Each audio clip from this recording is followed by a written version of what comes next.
अंगूठे ने कहा कि सुन, आज भी बैंक में चले जाओ तो बगैर मेरे के पैसा नहीं निकलता है।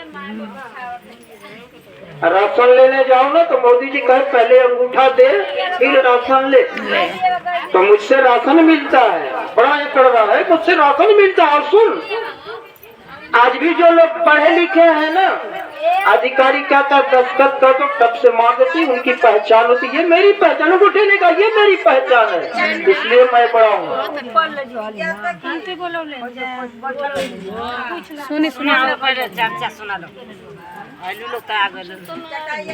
तर्जनी बोली ना, तब तो तुझसे बड़ी तो मैं हूँ। तर्जनी बोली तेरे की अंगूठे तुझसे बड़ी मैं हूँ। बीच वाली ने कही कि तू कैसे बड़ी है।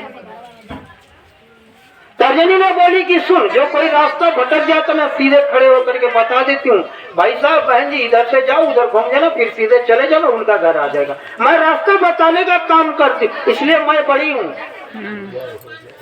अंगूठा तो वैसे ही फूले समारा, तो मैं तो दिखने में सबसे बड़ा हूँ, मैं बड़ा हूँ। अंगूठे ने कहा तब तो सॉरी, बीच वाली ने बोली कि तब तो मैं वैसे ही बड़ी हूँ, मैं तो दिखने में सबसे बड़ी हूँ, मैं सबसे बड़ी हूँ। अनामिका बोली कि तू कैसे बड़ा है। कैसे? सुन, मैं आग लगाने का काम करता हूँ। आग लगाने का। अनामिका ने बोली तू कैसे भला कैसे आग लगाते। कैसे? सुन, जब एक परिवार में ना सास बहू में झगड़ा होता है ना तो आराम से मौज करता हूँ। ये अंगुली बोल रही है, मैं नहीं बोल, मुझको मत कहना। नहीं उधर जाकर के कहीं ईट पत्थर चले लाठी करना, मैं नहीं कर रही, अंगूठा कह रहा है। मैं आग लगाने का काम कर, जब तक सास बहू में झगड़ा होता ना शांति से तमाशा देखता हूँ। जब देखता हूँ ना कि सासू मैया अब शांत होने वाली है, दरवाजे पे आकर के दरवाजे की ओर से धीरे से हिल जाती है, बस फिर अब सासू मैया का दिमाग सातवें आसमान पर, फिर तेरी माँ की तेरी बहन फिर शुरू हो जाती। मैं आग लगाने का काम करती हूँ। अनामिका बोली तब तो तुझसे बड़ी मैं हूँ।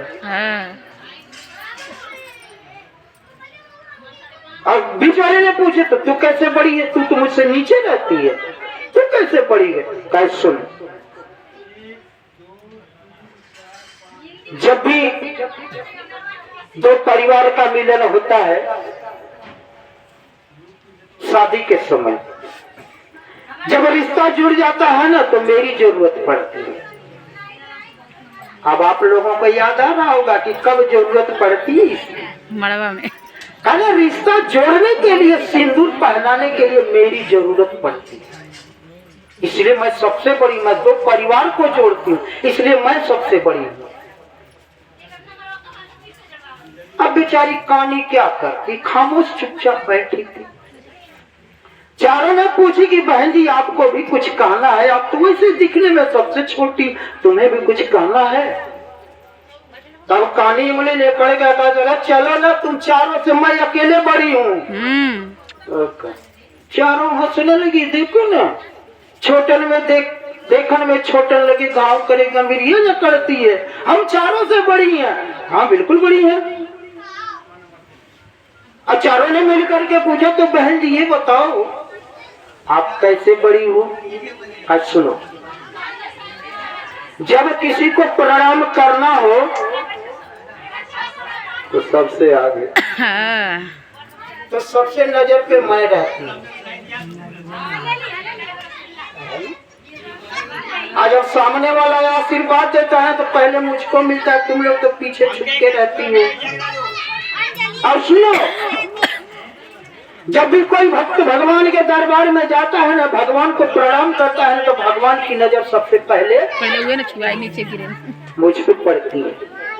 अब विचार करो कि जिसके ऊपर भगवान की नजर पड़ जाए वो भला छोटा है? नहीं सर, बड़ा है। इसलिए छोटी का बड़ा महत्व होता है। छोटे को कभी छोटा मत समझना मेरे गुरु भाई गुरु बहन। छोटे की बड़ी अहमियत हुआ करती है और छोटी उस जगह पे काम करती है जहाँ 4 लोग मिलकर काम नहीं करते। एक सूत्र बता दे, परिवार में कभी झगड़ा नहीं होगा।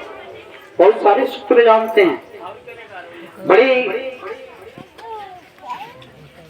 प्रसन्नता की बात है मेरे गुरु भाई गुरु बहन, आज आप समस्त गुरु भाई गुरु बहन पवित्र आत्मा का दर्शन हो गया हम लोगों को इस चर्चा के माध्यम से।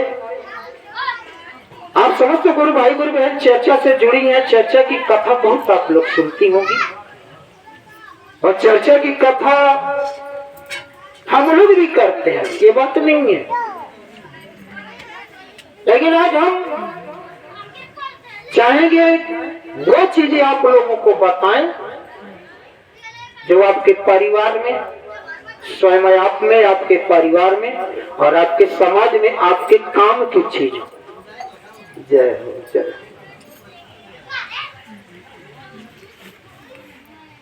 मेरे गुरु भाई गुरु बहन, तमाम गुरु भाई लोग आते हैं, कहते हैं 3 सूत्र का पालन करो, 3 सूत्र का पालन करो।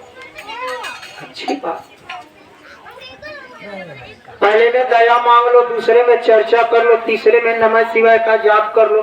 वो तो जो शिव को गुरु नहीं बनाया वो भी दया मांग लेता है, मांगता है कि नहीं? लेकिन मांगना बड़ी बात नहीं है, मांगने का तरीका बड़ी बात है। कहते हो ना हथेली बना लो, कहते ना कि देवों के देव महादेव, हमने आपको गुरु बनाया, आप मेरे गुरु हैं, मैं आपका शिष्य हूँ, आप मेरे परिवार पे दया कर दो। जैसे मालूम है तुम उनको गुलाम बना लिए हो। अरे गुरु मान लिए तो मान लिए, गुलाम थोड़ी ना कि गुरु जी दया कर दो। मांगने के लिए तो कुछ करना चाहिए ना। वही तरह कहते चर्चा कर लो, ठीक है भाई चर्चा कर लो, अच्छी बात है, ये सूत्र है, चर्चा कर लो, नमः शिवाय का जाप कर लो। दया मांगने के लिए कहते हैं। कैसे मांगने के लिए सभी लोग मांगते हैं। मांगने का पहले तरीका सीखो। सुनो मैं तरीका बता देता हूँ, विचार कर लो। दरबार में तुम्हारे एक भिखारी आया। भिखारी ने कहा कि माई बड़ी जोरों की भूख लगी है, कुछ रोटी वगैरह खिला दे। क्या करती? बड़े प्रेम से कहा है, माई भूख लगी है, कुछ खाने को मिल जाए। आप दौड़ के घर में जाती हो तो सिर्फ रोटी लेके तो नहीं आती ना। ये तो आज सभी लोग खाने पीने में पूरा परिवार संपन्न है। तो आप घर में जाती हो तो एक के बदले 2 रोटी, ऊपर से नमक मिर्च अचार और सब्जी वगैरह कुछ भी ला करके देती हो।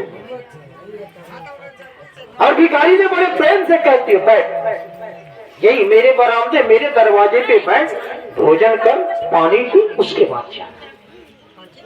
कितनी सेवा करती हो। चलो सौभाग्य से वही भिखारी दूसरे दिन आया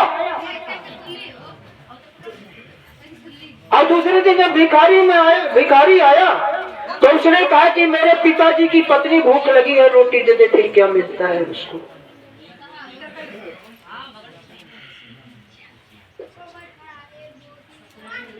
भिखारी तो वही है ना, पहले दिन रोटी दिया है आपने, क्यों? उसने कहा कि माई भूख लगी है, रोटी दे दो। दूसरे दिन कहा कि पिताजी की पत्नी भूख लगी है, रोज भला अच्छा आप दो सकती हो, मिलेगा? उस भिखारी को रोटी मिलेगी? नहीं। आप बताएं माता जी, आप बुजुर्ग, आप बताएं बहन, मिलेगा उसको रोटी की डंडा मिलेगा? दूसरे दिन मतलब ये तो नहीं कि रोज फर्क ये पत्नी बना ना, तरीका देखो, जाने की बात करने का तरीका, उसके मांगने का तरीका देखो। माई कहला तो मिल गल, पत्नी कही तो कैसे मिले? पिताजी की पत्नी कहाँ है? पिताजी तो उसको डंडा मिला है, बात एक ही है। लेकिन क्या आपने कभी विचार किया, पहले दिन उसने माई कहा तो भी आप उसके पिताजी की पत्नी हो गई कहने के अनुसार? लेकिन दूसरे ने उसने सीधे कह दिया कि पिताजी की पत्नी। पहले ने कहा कि माई रोटी दे, दूसरे कहा कि दादा की मेहर हमको रोटी दे दे। हाँ? शब्द बदल गए तो मतलब बदल गया ना। लेकिन बात तो एक ही है ना, बात तो एक ही है ना। पहले दिन भी आप उसकी माँ हो गई, दूसरे दिन भी उसकी माँ हो गई, लेकिन कहने का तरीका बदल गया। तो पहले मांगने का तरीका सीखो। एक सूत्र बताएंगे, समय कम नहीं, एक सूत्र बताएंगे, मांगने का तरीका सीखो, हम बताएंगे। आप मानते हो हमने देवों के देव महादेव हमने आपको गुरु बनाया, जमाना गुजर गया, जमाना गुजर गया। जैसे मालूम पड़ता कि हमारी 5-7 जन्म गुजर गया इनको गुरु बनाया। कहते जमाना गुजर गया, हमने आपको गुरु बनाया, मेरे ऊपर दया कर दी, बस दया हो जाएगी? नहीं, ऐसे नहीं करना। सुनो, जब मांगना तो नेत्र बंद करके महादेव जी की छवि अपने मन में बसा लेना। उसके बाद कहना है कि देवों के देव महादेव महेश्वर शिव गुरु, आप जगत गुरु नहीं बल्कि विश्व गुरु हो, और बड़ी सोच विचार के हमने आपको गुरु बनाया। अच्छा, विचार तो आपने किया होगा ना पहले दिन जब आपने इनको गुरु बनाया तो विचार तो किया होगा ना, करें कि न करें, करें कि न करें। महादेव जी को गुरु बनाए कि हनुमान जी को गुरु बनाए, गणेश जी को गुरु बनाए, तमाम देख किसको। बड़ा विचार करने के बाद आपने गुरु बनाया होगा। तो ये कहना कि बड़ी सोच विचार करके हमने आपको गुरु बनाया है, और मेरे परिवार में जो भी कष्ट करे वो आपसे बताने की जरूरत नहीं, आप तो सर्वेश्वर हो, सब कुछ जानते हैं। फिर भी मैं अपने परिवार की सारी समस्याओं को आपके कदमों में रखते हुए अपने आप को समर्पित कर दिया, और पूरे परिवार के लिए दया की अर्जी लगाई है। ऐसे नहीं कहना कि दया कर दीजिए, नहीं, हमने अपने आप को आपके चरणों में समर्पित करते हुए दया की अर्जी लगाई है। मर्जी आपकी, दया करेंगे कि नहीं करेंगे ये मैं नहीं जानता। पता है किसी को? नहीं। करेंगे कि नहीं करेंगे पता है? नहीं पता है। तो कह देना कि आप दया करोगे कि नहीं करोगे मुझे नहीं पता है, लेकिन हम जानते हैं कि आप अपने भक्तों को निराश नहीं करते हैं, तो मेरी भी मनोकामना अवश्य पूरी करें। ये होता है दया मांगने का तरीका। तो मेरे गुरु भाई गुरु में मांगने का पहले तरीका होना चाहिए। इसलिए जितनी बड़ी मजबूरी हमारी और आपकी मांगने की होती है ना, उससे 3 गुना मजबूरी उनकी देने की होती है। हम मांगने से बल्कि कम मजबूर है, लेकिन देने के लिए वो ज्यादा मजबूर है। जानते क्यों? जानते क्यों मुझसे ज्यादा मजबूर है? ये भक्तों के कर्जदार हैं। अगर आपके मन में श्रद्धा है, आपकी भक्ति में दम है, आपकी भक्ति मजबूत है, तो ये आपके कर्जदार हैं। किस चीज की? ये मत सोचना कि हमने मेवा मिष्ठान फल फूल वगैरह चढ़ाया उसका ये कर्जदार है, उसके कर्जदार नहीं है, ये आपकी भक्ति के कर्जदार है। इसलिए देनी उनकी मजबूरी होती है। हमारी मजबूरी जितनी बड़ी है ना, उतनी बड़ी उनसे ज्यादा उनकी मजबूरी देने की होती है। और वो तो कहते हैं कि सुन, तू मेरे पास आने की सिर्फ सोच ले, मन में विचार कर ले मेरे पास आने के लिए। अगर तेरे पैरों में चलने की क्षमता नहीं है तो चला देना मेरा काम है। महादेव जी कहते तो मेरे पास आने की सोच ले, चलने की क्षमता नहीं तो चला देना मेरा काम है। और अगर तू एक कदम चल करके मेरे पास आने की कोशिश करता है तो मैं 10 कदम दौड़ करके तेरे पास आने के लिए हमेशा तत्पर रहता हूँ, सदैव तैयार हूँ। जय हो जय। ये रिश्ता होता है मेरे गुरु भाई गुरु बहन, भगवान और भक्त के बीच का। अब आप लोग कैसा रिश्ता बना के रखो ये तो आप जानो, प्रभु जानो। लेकिन निवेदन करके प्रभु जिनकी भक्ति कमजोर हो उनकी भक्ति में और शक्ति प्रदान करें। जो भटक रहे हैं ना उनको सही रास्ते पे लाने की कृपा करें। हम तो भाई सिर्फ अर्जी लगा सकते हैं। बड़ी श्रद्धा से मेरे गुरु भाई गुरु एक आखिरी चीज, अब मैं आप लोगों को कथा सुनाऊंगा।